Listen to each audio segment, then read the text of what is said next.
GeoByte. Welcome to GeoByte. So today I'm going to discuss about the second chapter, that is the biological classification. We have already seen why classification is that important. Given the number of species we have, in order to study them, classification is very important. So we have seen the taxonomical hierarchy in the last video. So today we are discussing how this classification has actually started. We always had this tendency to classify the organisms. So the first very initial attempt was made when there was a two kingdom classification given. In this classification, we had only two kingdoms, that is Plantae and Animalia. So all the living organisms present were grouped under either of these two kingdoms, that is Plantae and Animalia. And this has led to many limitations. For example, all eukaryotic and prokaryotic organisms were grouped under one particular kingdom. When I say eukaryotic and prokaryotic, that means in eukaryotic organism, the nucleus is covered by a membrane, whereas in prokaryotic, there is no membrane around the genetic material. And there was no differentiation made between unicellular and multicellular organisms. Like for example, bacteria, mosses, ferns, all these were grouped under plants. So bacteria was initially kept under this kingdom Plantae, where it was grouped under multicellular eukaryotic organisms. And also there was no distinction made between the photosynthetic and the non-photosynthetic organisms. So photosynthetic organisms are the ones which are autotrophic, that is they prepare food by their own, whereas non-photosynthetic, they depend on others for the food. So these two types of organisms were also grouped under one kingdom. So this in a way was not a good way of classifying organisms. So eventually there led to many attempts made to classify the organisms, and we have finally reached a much accepted classification, that is the 5 kingdom classification. It's given by Whittaker in 1969. So what do we have in the 5 kingdom classification is 5 kingdoms. So apart from Plantae and Animalia, we got 3 more kingdoms here, that is Monera, kingdom Protista, kingdom Fungi, Plantae and Animalia. Now let us see what were the criteria based on which Whittaker had classified organisms into these 5 kingdoms. So he used these 5 criteria, that is the cell structure, the body organization, mode of nutrition, reproduction, phylogenetic relationships. Now when I say the cell structure, here if you see, apart from Monera, all these kingdoms, that is Protista, Fungi, Plantae, Animalia, all these are eukaryotic. That is, their nucleus had a membrane. And Monera was the only kingdom which had prokaryotes. And also, if you see, Monera and Protista are the 2 kingdoms which had cellular organisms.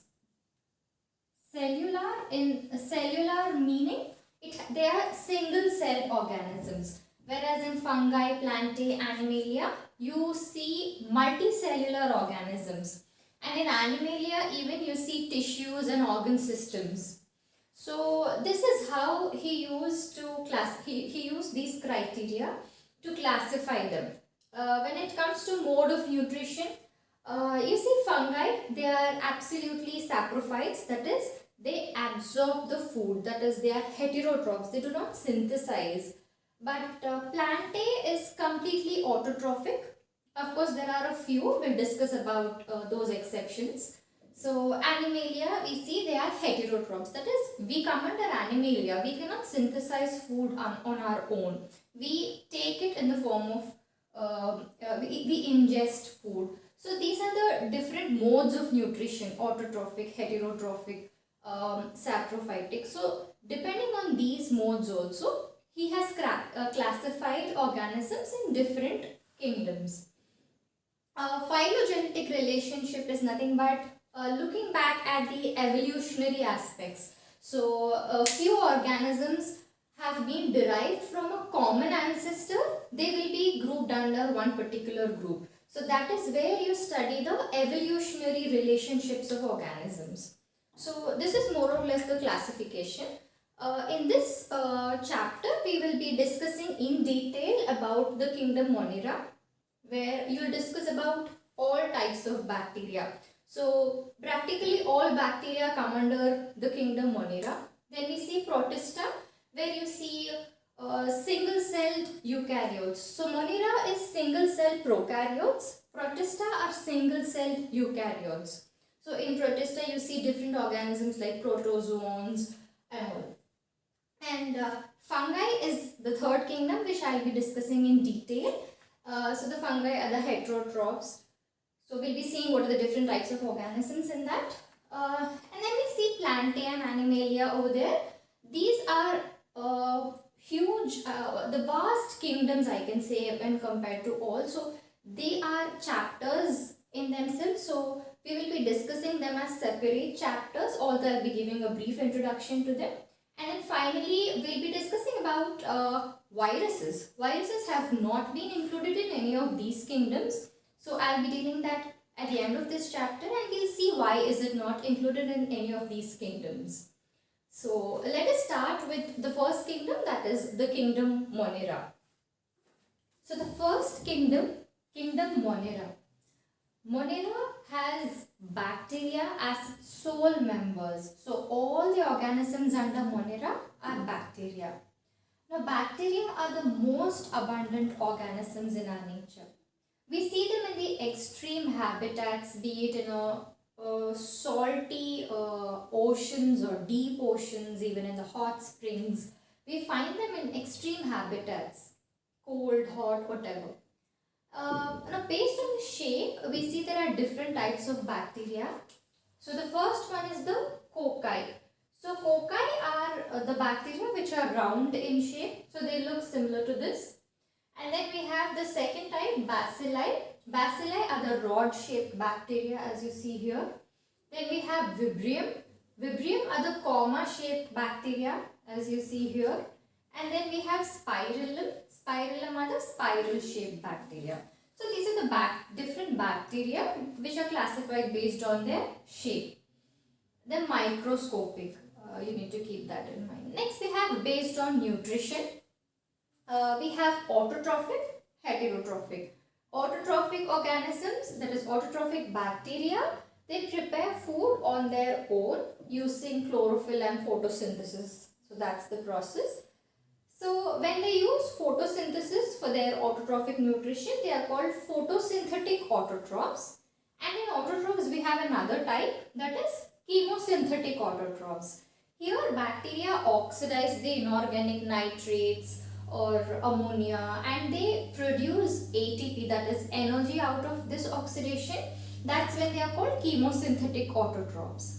The next type is the heterotrophic. So heterotrophic is when they depend on others. For example, when we are infected by bacteria, they are consuming their food from our body. That's when they act as heterotrophs. So that is the heterotrophic bacteria. So this is the classification based on shape and nutrition. And under this kingdom we have two types of bacteria, that is Archaebacteria and Eubacteria. First let us see the Archaebacteria. Now the major difference between other types of bacteria and Archaebacteria is that Archaebacteria have a different cell wall when compared to the other types of bacteria. Why is this? We will see. So in Archaebacteria also we have different types. They are halophiles, thermoacidophiles and methanogens. What are these? Halophiles are the bacteria which grow at extremely salty conditions. So that's how the name has come, halophiles. And thermoacidophiles are bacteria which grow in hot springs. So the name has given us thermoacidophiles. And methanogens, we see them growing in marshy areas, and also we see them in the gut of ruminants like cows, buffalo and all. In their gut we see these archaebacteria. So that's when we get in the biogas, that is methane. So when you are synthesizing methane, this is the bacteria which is helping you get the gas. So that is methanogens. Now they are able to survive in extreme conditions. We come to know by seeing these examples. How are they able to survive in the extreme conditions is because of the cell wall difference. So the other bacteria do not have this cell wall structure, which we will be studying in future. So that's about archaebacteria. Next is eubacteria. So this forms a major portion of kingdom Monera. That's the eubacteria or the true bacteria. They have a rigid cell wall, and I kept flagella in the bracket because not all bacteria are motile, that is moving. The bacteria which are freely moving or motile are the ones which have flagella. Again, under eubacteria, you will see this classification, that is photosynthetic autotrophic, chemosynthetic autotrophic and heterotrophic. When you come to photosynthetic autotrophic, we have blue-green algae. So this blue-green algae is nothing but a bacteria that is called as cyanobacteria. So this cyanobacteria examples, we have nostoc, anabina. Anabina is also another example. So here I have given a diagram of how nostoc looks. So this is the nostoc. It's usually a filamentous colonial organism, bacteria. They live in colonies. Okay, so these colonies are covered by a gelatinous sheath. You see this? This is the gelatinous sheath around them that helps them in protection. So you can see them in marine, freshwater, terrestrial, in marshy places and all. So what do? Is they have separate cells called heterocysts. So in these heterocysts, they fix nitrogen. The atmospheric nitrogen is fixed by them in these particular cells. So that is about the photosynthetic bacteria. They synthesize their own food. And then we have chemosynthetic bacteria, where they oxidize the inorganic materials, like I have already told, nitrites, nitrates. They convert it into energy and then they use it up. Now when you are oxidizing these particular inorganic nutrients, it's in a way helping in recycling of the nutrients in our nature. And third one is heterotrophic. Heterotrophic are the most abundant organisms. So you see, there are always good and bad in every organism. So that's how we made use of these heterotrophic bacteria. That is our lactic acid, lactobacillus helps in the curdling of milk. So that's how you prepare milk. So they help in formation of curd, and a few bacteria help in giving us antibiotics. So antibiotic is something which is produced by one bacteria to kill another bacteria. So we extract these antibiotics from the bacteria to kill them. And as you have already seen, they help in nitrogen fixation. So microorganisms form a major role in nitrogen fixation. And when you see the negative side of it, they are the harmful pathogens. They cause typhoid, cholera, whatnot. There's so many diseases which are caused by these bacteria. Now when you see the reproduction in these bacteria, it is either asexual or sexual. Asexual is the most common method, where there is binary fission taking place. So the bacteria is dividing into two by forming a fringe in between. So this is the cell wall, the outer one. The inner one is the cell membrane. And then you have the genetic material split. So this eventually splits into two organisms. This will be one, that will be another daughter cell.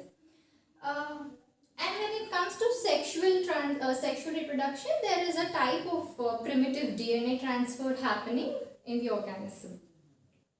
Now when there are unfavorable conditions and bacteria is unable to replicate, that is when it forms these spores. So spores are extremely resistant to adverse conditions. So it forms spores, and whenever the conditions are favorable, it undergoes the sexual reproduction. So this is all about kingdom Monera. So the second kingdom, kingdom Protista. So the kingdom Protista has entirely single-celled eukaryotic organisms. Now, all the organisms in Protista are aquatic, that is, they either contain cilia or flagella in order to swim, and we see they reproduce sexually and asexually. So, we see the different types of organisms in Protista. So, we have 5 in our chapter: chrysophytes, dinoflagellates, euglenoids, slime moulds, and protozoans. So we'll see the characteristic features of each of these organisms. So first we have chrysophytes. Chrysophytes are found in fresh water as well as marine water, and these are photosynthetic autotrophs. They synthesize their own food. And have you ever heard of this term called diatomaceous earth? So this is the earth or the soil which is highly gritty, and it's helpful in polishing and extraction of oils.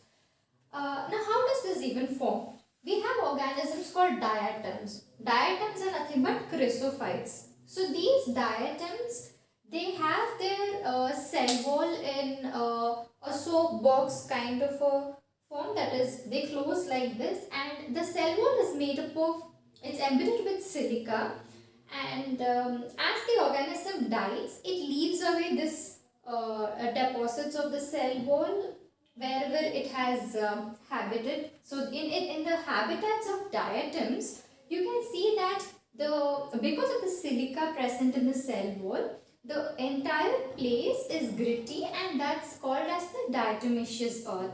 So it has a very important use in extraction of oils and polishing. And next we see dinoflagellate. We call dinoflagellate because it has 2 flagella. So it has 2 flagella. That's the reason we name it as dinoflagellate.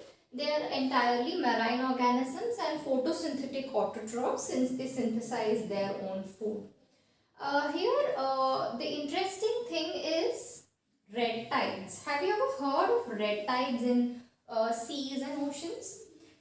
So we have dinoflagellates in different colors, and we have red dinoflagellates.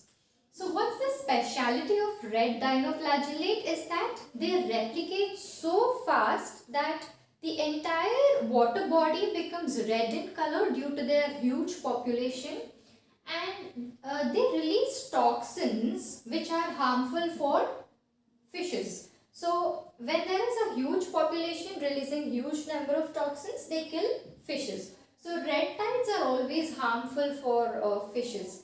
So Goniolax is a example of, or the species of red dinoflagellate that causes red tides. Next we have the third one, euglenoids. Euglenoids are freshwater photosynthetic bacteria. They are freshwater photosynthetic organisms. So these are heterotrophs at times when there are also heterotrophs and photosynthetic autotrophs. Now the cell wall of euglenoids is made up of pellicle, which is entirely proteinaceous. So it has a very flexible body. And the example for euglenoids is Euglena. This organism also has 2 flagella. Then we come to the fourth one, that is the slime moulds. This is the structure of slime moulds, which is not having any definite shape.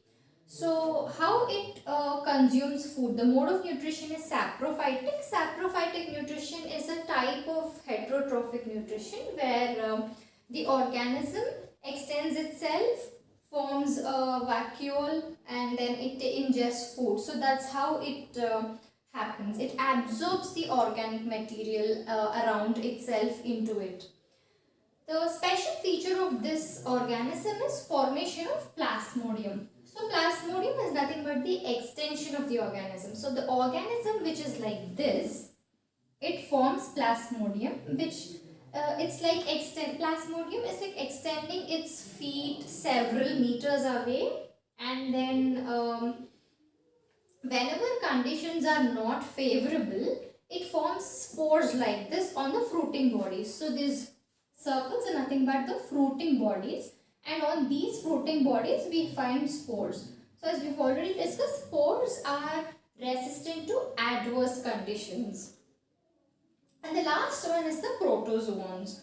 So the protozoans are also heterotrophs, and we have different types of protozoans here. The first one is the amoeboid-like. So it has amoeboid structure. We have example amoeba for this. And then the next one is the flagellated. It has flagella. The most famous one is the trypanosoma, the example of flagellated protozoan that causes sickness. And then we have ciliated protozoan, where so this is the example of ciliated protozoan. It's called paramecium.